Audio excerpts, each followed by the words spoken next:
नमस्ते। एएसपी ब्रह्मांड में आपका स्वागत है। और हम कौन है, कहाँ से आए हैं, उसके बारे में बताएंगे। आज हमारे साथ में है मिस्टर अचल पांडे, जो कि एक मैनेजमेंट कंसल्टेंट हैं, x IIT and x IIM हैं। तो बात करेंगे कुछ बच्चों की पढ़ाई के बारे में। मेरा बैकग्राउंड क्या है, मैं लास्ट 18 ईयर्स से कॉर्पोरेट ट्रेनिंग में रही हूँ। अब मैंने खुद की एक कंपनी स्टार्ट करी एनहांस, जहाँ पर हम स्टूडेंट्स को पढ़ाने की कोशिश करते हैं, सिखाने की कोशिश करते हैं। इनफैक्ट कुछ ऐसी चीज़ें कि उनको कॉर्पोरेट में जाकर के एक शौक ना लगे, और कॉर्पोरेट में जाकर के कुछ ऐसा ना लगे कि कुछ it's very different from what they have learn. So it's about teaching them in a way कि वो जब एक ओपन एनवायरनमेंट में आए, जहाँ पर उनको अपनी लर्निंग्स को इम्प्लीमेंट करना हो, तो उस समय उनके पास में वो सारे टूल्स हों और वो सारा इंटेलेक्ट हो जिसको वो यूज़ कर सके और एक अच्छे एम्प्लॉय या एक बिजनेस ओनर बन सके या एंटरप्रेन्योर बन सके। So I would like to welcome mister Achal Pandey. नमस्कार मैम। कैसे हैं आप? मैं बढ़िया हूँ और thank you for providing this opportunity.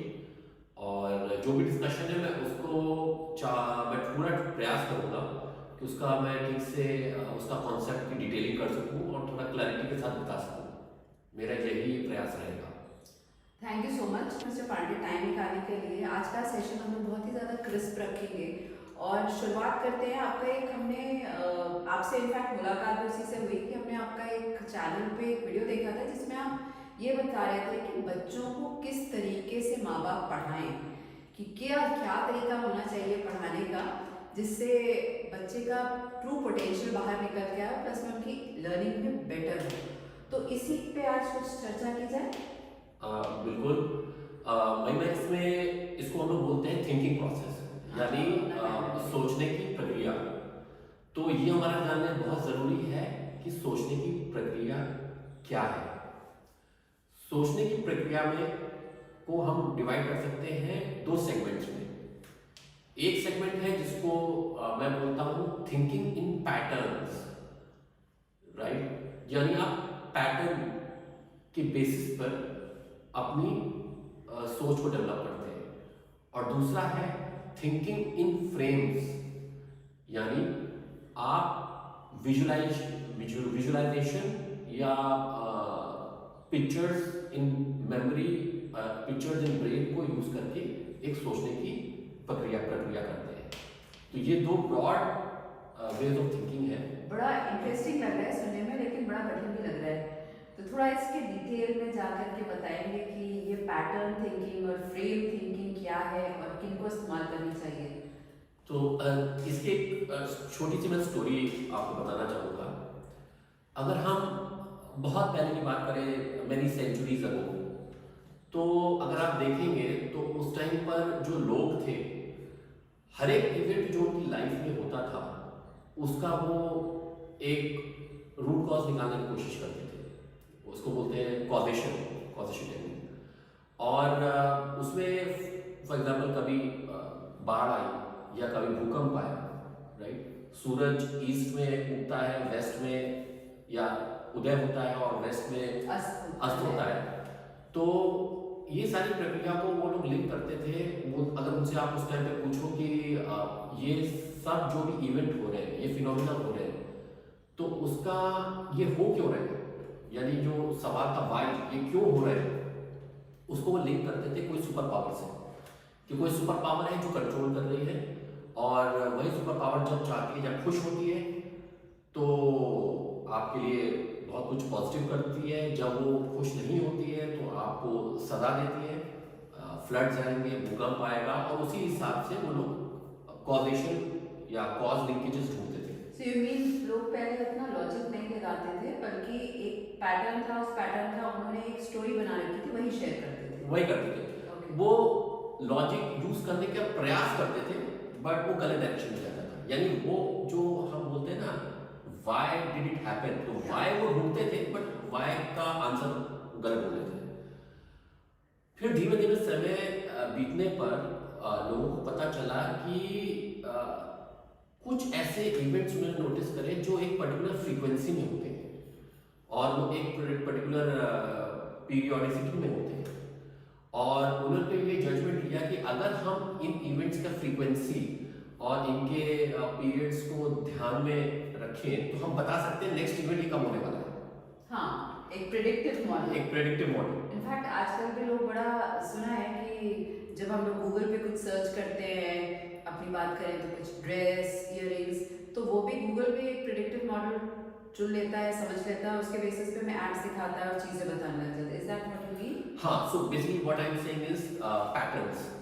लोगों ने पैटर्न ऑब्जर्व करना शुरू कर दिया। करेक्ट। अभी सूरज रोज सुबह ईस्ट से उदय होता है, वेस्ट में अस्त होता है, और वो रोज होता है। ये पैटर्न है। ऐसे लोगों ने पैटर्न ढूंढना शुरू कर दिए और उनको पता चला कि हर चीज, बहुत सारी चीजें हैं, बहुत सारी इवेंट्स हैं जो एक पैटर्न्स में होते हैं, और उसके बेसिस पे क्योंकि पैटर्न रीड करना शुरू कर दिया तो प्रिडिक्टेबिलिटी आ गई सिस्टम में, और प्रिडिक्टेबिलिटी आ गई तो सर्टेनिटी भी आ गई सिस्टम में, राइट। और जब सर्टेनिटी होती है तो ह्यूमन बींग्स जो इवेंट्स में बहुत सर्टन होते हैं उसमें बड़ा कंफर्टेबल फील करते हैं। They are at ease because now they know what is going to happen. अपनी कंफर्ट जोन में। और इवेंचुअली ये इवॉल्व हुआ एक ऐसे प्रेडिक्टिव मॉडल्स में जिसमें अगर आपको अभी सिचुएशन अपनी मालूम हो तो आप ये बता सकते हो कि आगे क्या होने वाला है। तो आप ऐसा कहना चाह रहे हैं कि आप अपने थॉट प्रोसेस को ऐसे ट्रेन कर लें कि आप पैटर्न थिंकिंग करें। तो हाँ, तो वो पैटर्न्स आपको सो और ये साइंस में भी इनकॉर्पोरेट हुआ। और इसको आगे इस टाइप की पैटर्न थिंकिंग, प्रेडिक्टिव मॉडलिंग से लेकर आगे बहुत सारे इक्वेशंस भी बनी है, मैथमेटिकल इक्वेशंस, मैथमेटिकल लॉज भी बने हैं इसी को लेकर। मैं जस्ट आपको एक एग्जांपल देता हूँ। लेट्स सी कि क्या है, मैं कहना क्या चाहता हूँ। अगर आपको मैं ये नंबर सीरीज दूं 2, 4, 6, 8, तो आप मुझे बता पाएंगे कि नेक्स्ट नंबर क्या आएगा? 10। This is so easy. 10, right. एक और मैं सीरीज देता हूं आपको 0, 1, 1, 2, 3, 5, 8। अब आप बता पाएंगे इसका आगे का नंबर क्या आएगा? ये तो बच्चों को सिखाने का था, इसमें मेरा टेस्ट कहाँ से होने लग गया? ये बड़ा डिफिकल्ट सा लग रहा है। कॉपी पेन लाना पड़ेगा। बहुत इजी है अगर आप इसको देखेंगे। 0, 1, 1, 2, 3, 5, 8, 30। करेक्ट, 30। ये फिबोनाची सीरीज है जो मैंने आपको लिख कर दिया। बट इन दोनों सीरीज में आपने करा क्या? What did you do in both the series? एक पैटर्न है, इसके बाद में ये 2 बढ़ता गया, यहाँ पे हम ऐड करते गए। करेक्ट। तो पहला आपने मल्टीपल्स ऑफ 2 लिया, दूसरा आप पिछले 2 नंबर्स को ऐड करते गए। तो ये आपके ब्रेन ने पैटर्न रीड किया। यस। और आपने ब्रेन में पैटर्न रीड करके प्रेडिक्शन किया कि ये अगला नंबर होगा। This is what I call as thinking in patterns. ये बहुत सिंपल वे ऑफ एक्सप्लेनेशन है और हमारा ब्रेन कंडीशन है इसके लिए, और इसको मैं बोलता हूँ इट इज इनग्रेन्ड और एंड ट्रेन्ड ऑल्सो। बच्चों को इसी पैटर्न पे शुरू से पढ़ाया भी जाता है। I agree, right. तो this is what I am saying, thinking in patterns. Okay. तो इसके अलावा कोई और भी थिंकिंग होती है? एक हो गया थिंकिंग इन पैटर्न, दूसरा इसमें देखिए, thinking in patterns is something which is not wrong, right. I would say, right, it is good because ये एक पर्टिकुलर वे ऑफ थिंकिंग है, एक सोचने की प्रक्रिया है। लेकिन इशू कहाँ आता है जब हम ऐसे पैटर्न्स ढूंढ नहीं पाते। या तो वो पैटर्न एग्जिस्ट नहीं करेंगे, या पैटर्न एग्जिस्ट करते हैं बट आप ऑब्जर्व नहीं कर पाते। और उसमें क्या होता है, जब आपको पैटर्न नहीं दिखते हैं तो फिर क्या ब्रेन ऐसा कंडीशन है कि आप जबरदस्ती पैटर्न ढूंढना शुरू करते हैं और आप गलत डायरेक्शन में चले जाते हैं। वहां पे आता है दूसरा टाइप ऑफ थिंकिंग जिसको हम बोलते हैं थिंकिंग इन फ्रेम्स। ओके।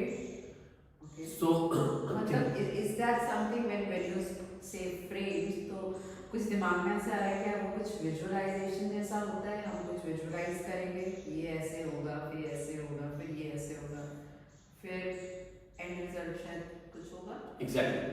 तो आप ऐसे इसको समझ सकते हैं कि जैसे आप कोई पिक्चर देखें 3 घंटे की, राइट। उसमें आप देखेंगे कुछ हैप्पी मोमेंट्स होंगे, कुछ लाइफ के सीक्वेंसेस होंगे, कुछ सैड मोमेंट्स होंगे, एंड में वो 3 घंटा देख के पिक्चर खत्म हो जाती है। तो ये आप देखेंगे ये सब फ्रेम्स हैं। ये मूवी 3 घंटे की मल्टीपल फ्रेम्स से बनी हुई है। अगर आप इस पिक्चर को रोक दें किसी मोमेंट पे एट पर्टिकुलर इंस्टेंट, तो आपको एक फ्रेम दिखेगा उस पिक्चर का, राइट? और आप देखेंगे सारे फ्रेम जैसे जोड़ते चले तो पूरी पिक्चर बन जाती है। इसी प्रकार से कोई भी इवेंट होता है जो संसार में, राइट, वो उसको वो इवेंट होने के कई फ्रेम्स होते हैं। अगर आप उन फ्रेम्स को जोड़ देंगे तो आपको एंड इवेंट पता चल जाएगा कि एंड इवेंट हुआ कैसे, राइट? उसके होने की प्रक्रिया आपको पता चलेगी। एक सिंपल एग्जांपल और लेता हूँ, जैसे बच्चा स्कूल जा रहा है सुबह, तो पहला फ्रेम क्या होगा कि माँ उस बेटे को जगा रही है। दूसरा फ्रेम क्या हो रहा होगा, बेटा नहाने जा रहा है। तीसरा फ्रेम क्या होगा, बेटा ब्रेकफास्ट कर रहा है, बेटा या बेटी। चौथा फ्रेम क्या होगा, स्कूल बस के लिए वेट कर रहा है। पांचवा फ्रेम क्या होगा, स्कूल बस आई, स्कूल लेके गई, और एंड में बच्चा स्कूल चला गया। तो बच्चे के स्कूल जाने का जो इवेंट है वो कई फ्रेम्स में बना हुआ है या कई पिक्चर्स में बना हुआ है।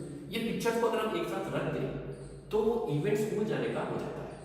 Correct, right? तो जो थिंकिंग इन फ्रेम्स है ये एक विजुअलाइजेशन टेक्निक है। करेक्ट। और इसके लिए ब्रेन की इमेजिंग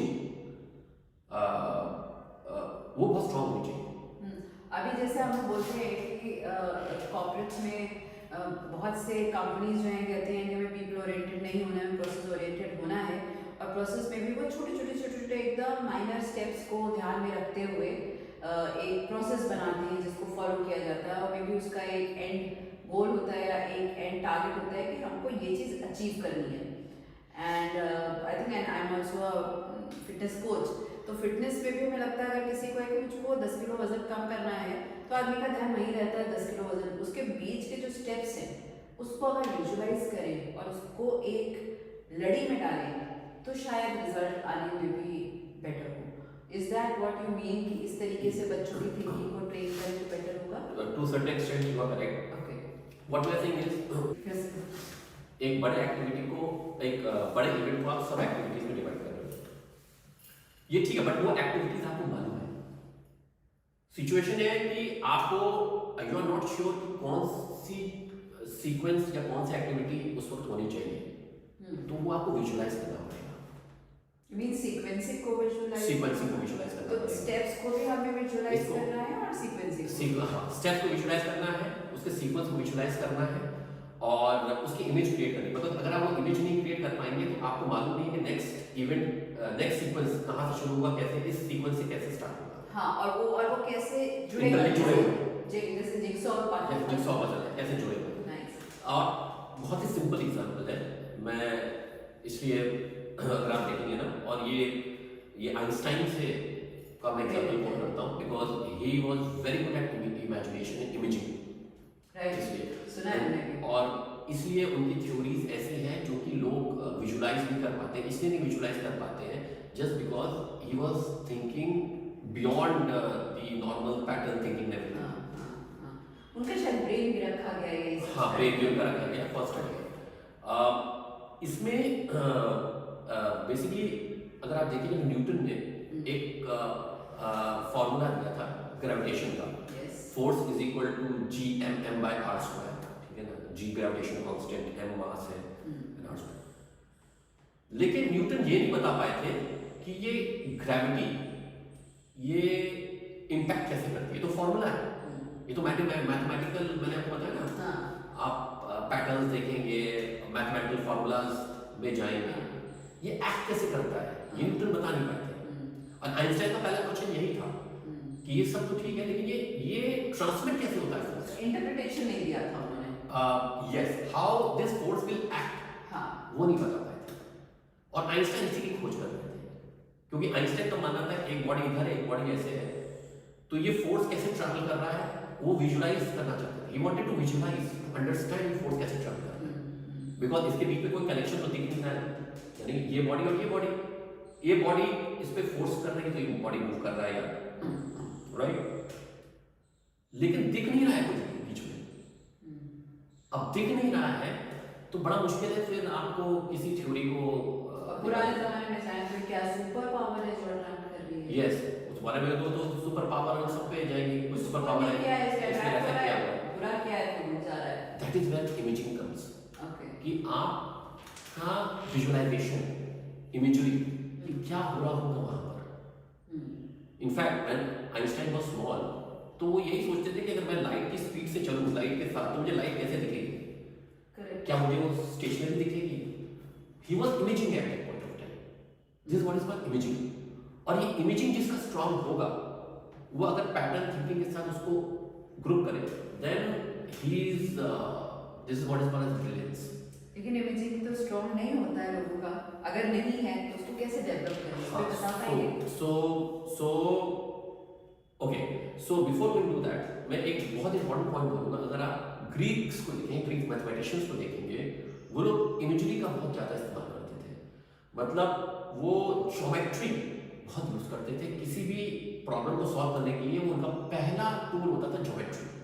इसलिए आप ग्रीक देखेंगे, बहुत सारे ग्रीक सिंबल्स आपको अभी भी दिखते हैं, यूज किए जाते हैं। हाँ, ग्रीक से क्यों, हम अगर अपने यहाँ की बात करें तो हमारे लिए जो खुदाई में आर्कियोलॉजिकल सर्वे जो चीज़ें निकालती है उसमें गुफाओं के अंदर बहुत से ऐसे पैटर्न्स होते हैं, बहुत से ऐसे साइंस होते हैं जिसको हम इंटरप्रेट नहीं कर पाते, पर प्रॉब्लम वो भी उस समय उसी तरह से समझते हैं चीज़ों को। सो ये Greek symbol, use of symbols, Greek use of geometry is again a part of imaging. Because जितना अच्छा विजुअलाइज कर पाएंगे उतनी अच्छी तरह प्रॉब्लम आप सॉल्व कर पाएंगे। पर्टिकुलरली जहाँ पैटर्न्स आपको नहीं दिख रहे, तो ये बहुत इंपॉर्टेंट हो जाता है। तो मेरा हमेशा यही एम्फेसिस रहता है कि आप थिंकिंग इन फ्रेम्स को अडॉप्ट करें। और इसके लिए क्या होगा, जो बच्चे हैं उनका तो थिंकिंग इन पैटर्न्स बचपन से शुरू हो जाता है, चाहे वो स्कूल में जाए, कोचिंग में जाए, घर पे रहे, they are trained like that, but thinking in frames में बहुत important है। तो उसके लिए जैसे अगर 2-3 साल का बच्चा है अगर, तो मुझे एक पिक्चर याद आती है बेबीज डे। उसमें बच्चे को आप देखेंगे वो बुक पढ़ाती है कि बच्चा स्कूल जा रहा है तो इधर पहले वो तैयार हो रहा है, फिर वो स्कूल बस का वेट कर रहा है, स्कूल बस में जा रहा है। That is what is called imaging. यानी कि अगर 2-3 साल का बच्चा है, वो इवेंट उसको बताइए जिससे वो लिंक कर पाए, और उसका सीक्वेंस, उस इवेंट को अकम्प्लिश करने के लिए जो सीक्वेंस होता है, जो लिंक्ड है, वो सीक्वेंसेस को पिक्चर फॉर्म में उसको बताइए। ये बड़ा इंटरेस्टिंग चीज़ आपने बोली, और हमें लगता है कि अभी गवर्नमेंट भी बहुत कुछ बदलाव ला रही है, और एक न्यू एजुकेशनल पॉलिसी भी आ गई है, शायद इम्प्लीमेंट हो गई है। तो उसमें भी अगर प्ले ग्रुप में एक डिफरेंट टाइप की थिंकिंग को भी बच्चों के अंदर इनकलकेट किया जाए तो शायद बच्चों के लिए बहुत बढ़िया होगा। इनफैक्ट बहुत से स्कूल्स भी हैं, हमने ऐसा सुना है कि वो अब ABCD नहीं सिखाते हैं, वो पहले बच्चे को सीधी लाइन ही सीखना बताते हैं, सीधी लाइन कैसे खींचेगी, उससे वो आई सिखाते हैं। सो कुछ बदलाव आ रहा है, but it's a nice opportunity that I am able to learn so much from you. और अगर कोई सुन रहा है तो नेशनल एजुकेशन पॉलिसी में भी इस तरीके की चीज़ें डाली जा सकती हैं। yes. और ये बहुत इम्पोर्टेंट है, ये हमको शुरू करना पड़ेगा 2-3 साल से। इमेजिंग टेक्निक, वो सीक्वेंसिंग वो अपना जो 2-3 साल का मतलब इमेजिंग उसको चालू करना है, वो थोड़ा थोड़ा बढ़ता जाएगा, तो उसको ज्योमेट्री उसको बहुत अच्छी तरह बताना है। और जैसे ज्योमेट्री के बाद use of diagrams to solve his problems. Puzzles आप देखेंगे जो बच्चों को कराई जाती है, और एडल्ट्स भी कुछ जो पजल्स करते हैं, वो हमेशा इस मोड में रहते हैं कि जल्दी से पजल सॉल्व करें, दूसरे को बीट कर दें। आप देखेंगे ना, आपस में कॉम्पिटिशन करते हैं, वो कॉम्पिटिशन से हट जाएंगे। पजल्स को अगर आपको कराना है तो बच्चे को, या इवन एज एडल्ट्स, आप बैठिए, थोड़ा समय बिताइए उस प्रॉब्लम के साथ, उसको आप पिक्चर में कन्वर्ट कर दीजिए, पजल को आप पिक्चर में कन्वर्ट कर दीजिए। एक पेपर लीजिए, उसको पिक्चर में कन्वर्ट करके और पिक्चर के बेसिस पे आप सॉल्व करिए। You see what will happen to your thinking process. And it's a thinking process. Very good point to raise, क्योंकि हम लोगों ने जब अपने कॉर्पोरेट ट्रेनिंग्स भी कराते थे तो उसमें बहुत सी बार हम एक सिनेरियो देते थे, क्योंकि मेरा मेजर जो डोमेन रहा है वो सॉफ्ट स्किल्स और कस्टमर सर्विसेज ट्रेनिंग रहा है। तो उसमें हम लोग क्या करते थे, हम लोग बोलते थे कि ये प्रॉब्लम है, you have to put it in a pictorial form where you're not supposed to use a single word. Exactly. And I think that's where out of the box thinking used to happen. बहुत तरह तरह की चीज़ें निकलती थी, बहुत तरह तरह के प्रोसेसेस बोले या एक तरीके निकलते थे जिस तरीके से कस्टमर सर्विस को इम्प्रूव कर सकते हैं. Exactly. So I think whatever you're saying is applicable not just to the kids but to the adults also who are in corporate. तो ये चीज़ हमको लेके चलना है, तो क्या होगा, उनकी थिंकिंग और बेटर होती जाएगी. थिंकिंग इन पैटर्न्स तो उनके पास है ही है, और थिंकिंग इन फ्रेम, अगर दोनों को कंबाइंड यूसेज करेंगे then we can churn out what we can say geniuses or brilliance taken to another level. Right. So इसके बाद जो फाइनल स्टेप होता है उसको बोलते हैं, जब इमेजिंग में और विजुअलाइजेशन में जब वो एक्सपर्ट हो जाए, the any problem that he sees, that he reads, if he can immediately picturize in his brain, या visualize in his brain, then he is ready to what we call as thought experiments. Nice. So thought experiments वो है जो experiments होते हैं दिमाग में किए जाते हैं, real life experiments भी होते हैं, and if he can reach that level, that is the time I would say he is ready to give out of the box solutions at any moment of time, because वो phase reach करने में थोड़ा सा मेहनत और time लगता है. तो आप ये कहना चाहते हैं हर किसी का बच्चा जीनियस और बड़ा साइंटिस्ट या आइंस्टाइन टाइप बन सकता है? बिल्कुल बन सकता है. हम सिर्फ यही बात ना करें कि उसका ब्रेन यहाँ, आइंस्टाइन का ब्रेन इधर रखा गया है और वो ये थे वो थे, but we have to start practicing. And Einstein was the power he had was the power of imagination, and this is what we have to build. और आइंस्टाइन का it's not कि only कि he was born like this, but maybe through divine help or whatever, he started getting those help also from the very beginning, from his relatives, from his school, the way to think. So उनका inbuilt था, plus he got some help during his lifetime, and he was then, जिसे बोलते हैं ना, he was a, and not only Einstein, in fact बहुत सारे हैं. अभी एक है सर रॉजर पेनरोज, वो भी ऐसे ही उनका भी थिंकिंग है. he's into a lot of geometry. So उनका he's one of the, I would say one of the best as far as theoretical physicists is concerned. And अभी 2020 में उनको नोबेल प्राइज मिला है, और उनकी थ्योरीज बिल्कुल आउट ऑफ द बॉक्स है. वो नॉर्मल जो साइंटिस्ट ने जो प्रपोजल्स दिए हैं उससे बिल्कुल अलग है. That is because he is imagining a lot and that is validating with mathematics. He is a mathematician basically, but with lot of visualization. In fact अगर मैथमेटिशियंस की बात करें और आपने विदेशी साइंटिस्ट के नाम लिए हैं जिन्होंने बहुत चर्चित हैं, लोग बहुत पसंद करते हैं, उनका बहुत बहुमूल्य कार्य रहा है हर एक क्षेत्र में जिसमें भी वो एक्सपर्ट थे. हमारे हिंदुस्तान के भी बहुत से साइंटिस्ट हैं जिन्होंने बहुत कुछ किया है, बहुत अच्छा है, और अनफॉर्चुनेटली उनकी उतनी बात नहीं होती. बट यहाँ पर पॉइंट ये है, क्योंकि हम थिंकिंग पैटर्न की बात करें, फ्रेम्स की बात करें, तो शायद कुछ हद तक वो लोग भी इसी तरीके से, जो इंडियन साइंटिस्ट है उनका भी थॉट प्रोसेस यही रहता है, जो हम बता रहे हैं पैटर्न्स. जो साइंटिस्ट होते हैं, successful scientist, I mean if you are a scientist, then ये कुछ पोर्शन तो आपका thinking in frame, thinking in pictures, इस टाइप में आ ही जाता है, right? You have to master that. So जो बहुत ही सक्सेसफुल साइंटिस्ट है, they have mastered this particular area. तो जैसे अभी बिकॉज उनको बहुत जगह फिनोमेना दिखता नहीं है. करेक्ट. अगर आज 1900 से 1960 का पीरियड साइंस के लिए एक गोल्डन पीरियड माना जाता है, तो इसलिए बिकॉज उस टाइम पे कुछ इंस्ट्रूमेंट्स होते नहीं थे, उनके इंस्ट्रूमेंट्स उस टाइम पे ज़्यादा होते नहीं थे, और क्योंकि इंस्ट्रूमेंट्स ज़्यादा होते नहीं थे तो लोगों को अपने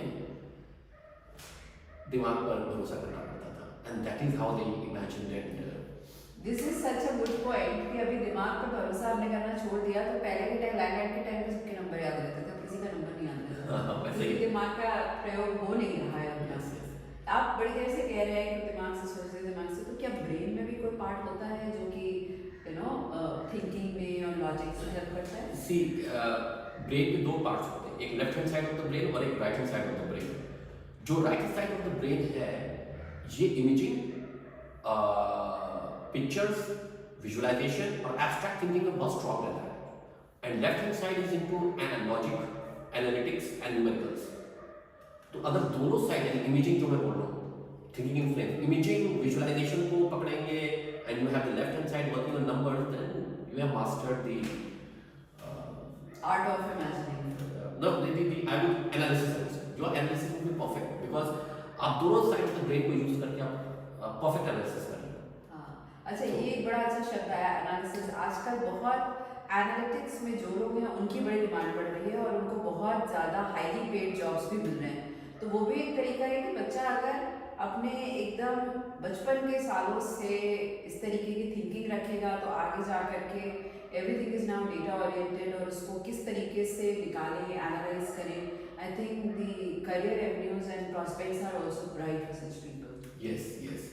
See, if you use your right hand, left hand side, use तो सभी करते हैं, ऐसा नहीं कोई राइट हैंड साइड, बट उसको हम maybe it's a wrong but properly use करें in the terms of हम दोनों सोचने की प्रक्रिया दोनों को हम अगर यूज करें, अपने दिमाग को यूज करें, तो आप किसी भी फील्ड में चाहे भले क्रिकेट खेलते हो, but your power of imagination can help you play better cricket. Yeah. Your power, if you want to be a scientist, your power of imagination can help you solve so many problems. Yeah. तो imagination and the what I call as thinking in frame and thinking in patterns, if you combine both together, then वो तो phenomenon हो गया। मैंने you've gone to a next level already. हाँ, and I think India में अगर देखा जाए तो इंडिया के ही लोग हैं जो आजकल बड़े बड़े कॉर्पोरेट्स और बड़े बड़े जो वर्ल्ड को रूल कर रही है कंपनीज, उनको हैंडल कर रहे हैं। तो आपका भी बच्चा ऐसा हो सकता है कि आने वाले समय में वो भी एक जीनियस बने और हिंदुस्तान का नाम रोशन करे। तो आज हमने बहुत सी बातें करी कि बच्चों को किस तरीके से थॉट प्रोसेस उनका बदले, किस तरीके से पिक्चराइजेशन के थ्रू, विजुअलाइजेशन के थ्रू उनको एक थॉट प्रोसेस उनका और स्ट्रेंथन करें। और अदरवाइज भी बोले तो विजुअलाइजेशन में बहुत ज़्यादा एक क्या बोलेंगे, बहुत स्ट्रॉन्ग फोर्स होता है which will make you do and which will make you excel in whatever you want to do. So thank you so much. एक आपने बीच में बात करी थी थॉट एक्सपेरिमेंट, उसके बारे में अगर जाते जाते कुछ बताएं तो थॉट एक्सपेरिमेंट जैसे मैंने बोला था, वो जब आप when you master your visualization imagery, जब मास्टर कर लेते हैं और आपको हर प्रॉब्लम में को आप देखते हैं एक सीक्वेंस ऑफ, हर इवेंट को आप या प्रॉब्लम को एक sequence of sequence of events में देखते हैं, तो फिर ये पर्टिकुलर एक्सपेरिमेंट्स को गेनाइटन एक्सपेरिमेंट्स भी बोलते हैं। ये आप दिमाग में कर सकते हैं।